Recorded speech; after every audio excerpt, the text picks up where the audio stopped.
DSC preparation కి మిగిలిన తక్కువ సమయాన్ని డిఎస్సి 2024 యాప్ లేదా DSC2024.com తో జాబ్ ని సాధించండి.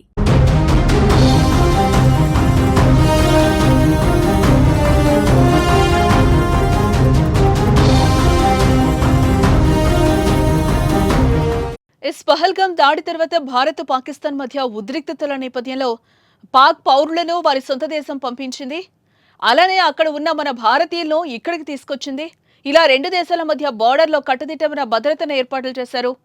దీంతో పాటు దేశవ్యాప్తంగా అన్ని ఓడరేవుల వద్ద కూడా భద్రతను కట్టుదిట్టం చేసింది భారత్. అయితే ఈ నేపథ్యంలో ఒడిశాలోని పరదీపు పోర్టుకొచ్చిన ఓ షిప్ అయితే కలకలం రేపుతోంది. అందులో 21 మంది పాకిస్తాన్ సిబ్బంది ఉన్నట్లుగా అధికారులు గుర్తించడమే అందుకు కారణం. దీంతో ఆ పోర్టులో భద్రతను పెంచారు. ప్రస్తుతం ఆ ప్రాంతంలో హై అలర్ట్ ప్రకటించారు.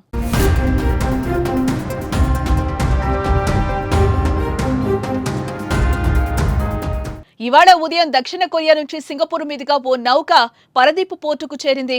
ఎంటీ సైరన్ 2 పేరుతో ఉన్న ఈ షిప్ లో మొత్తం 25 మంది సిబ్బంది ఉన్నారు. ఇది ఇండియన్ ఆయిల్ కార్పొరేషన్ సంస్థ కోసం ముడి చమురును తీసుకొచ్చింది. అయితే అందులో తనిఖీలు చేపట్టగా సిబ్బందిలో 21 మందిని పాకిస్తానీయులు ఉన్నట్లుగా గుర్తించారు. దీంతో వెంటనే ఇమిగ్రేషన్ డిపార్ట్మెంట్ నుంచి దీని గురించి సమాచారం అందడంతో వెంటనే ఒడిశా మెరైన్ పోలీసులు, సిఐఎస్ఎఫ్ భద్రతా సిబ్బంది అప్రమత్తమయ్యారు. పోర్టులో భద్రతను మరింత పెంచినట్లుగా తెలుస్తోంది. భారత్ పాక్ మధ్య ఉద్రిక్త పరిస్థితుల నేపథ్యంలో 21 మంది పాకిస్తానీయులు రావడంతో ఓడరేవు ప్రాంతంలో హై అలర్ట్ ప్రకటించారు. ప్రస్తుతం ఈ నౌక పోర్టుకు 20 కిలోమీటర్ల దూరంలోని పిఎం బెడ్త్ వద్ద లంగర్ వేస్తుంది.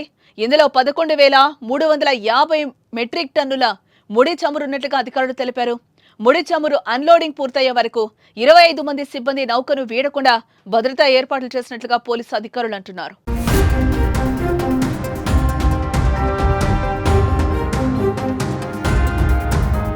పహల్గామ్లో ఉగ్రదాడి తర్వాత రెండు దేశాల మధ్య పచ్చగడ్డి వేస్తే బగ్గుమంటోంది. ప్రస్తుతానికి ఇరు దేశాల మధ్య యుద్ధం ముగిసినట్లే కనిపిస్తున్నా కుక్కతోక వంకర అన్నట్లు పాకిస్తాన్ల బుద్ధి మారదు. అందుకే ఓవైపు కాల్పుల విరమణ అంటూనే జమ్మూ కాశ్మీర్ సరిహద్దుల్లో కవ్వింపు చర్యలకు పాల్పడుతుంది పాకిస్తాన్. ఇలాంటి సమయంలో ఇండియాలోకి 21 మంది పాకిస్తానీయులు వచ్చారనే నేపథ్యంలో భారత్ అలర్ట్ అయింది.